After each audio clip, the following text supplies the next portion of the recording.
Joining us, breaking tonight at 10, the verdict is not guilty for the Hinds County District Attorney. But while a Rankin County jury acquitted Robert Smith of robbery, it did not reach a verdict on the stalking charge. WJTV 12's Katie Rowe joins us now live from the courthouse. And Katie, what was DA Robert Smith's reaction?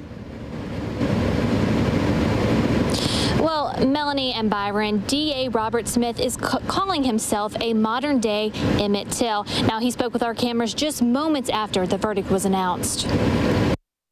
I call it a modern-day Emmett Till to try to use the citizens here, which they didn't do.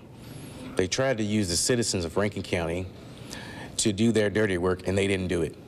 So I applaud them for that. For the third time in the last 3 years, Hinds County District Attorney Robert Smith walks away without being convicted of any crime. They tried to stack the deck against us. But the truth of the matter is that we appealed to the better judgment of Rankin County citizens and Mississippians to make sure that the facts and the law were completely understood. DA Smith faced robbery and aggravated stalking charges that stem from an altercation with his ex, Christy Edwards, 3 years ago in a home on his property in Pearl.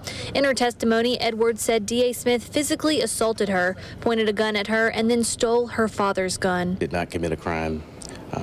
I was on my own property and trying to see about my own property, and I'm just happy they were able to reach at least that conclusion. While Smith walks away on the armed robbery charge, it's not clear what happens with the aggravated stalking charge. We don't know. We have to wait, see what the Attorney General's office does. Communications Director for the Attorney General, Margaret Ann Morgan, sent us this statement. Unfortunately, we live in a world where powerful men get away with abusing women and use their position to threaten their victim. Our office takes on tough cases on behalf of victims, particularly victims of domestic violence. We will discuss a retrial with the victim and decide later. And we will keep you updated if the state does decide to retry the stalking charge. For now, live in Rankin County, Katie Rowe, WJTV 12.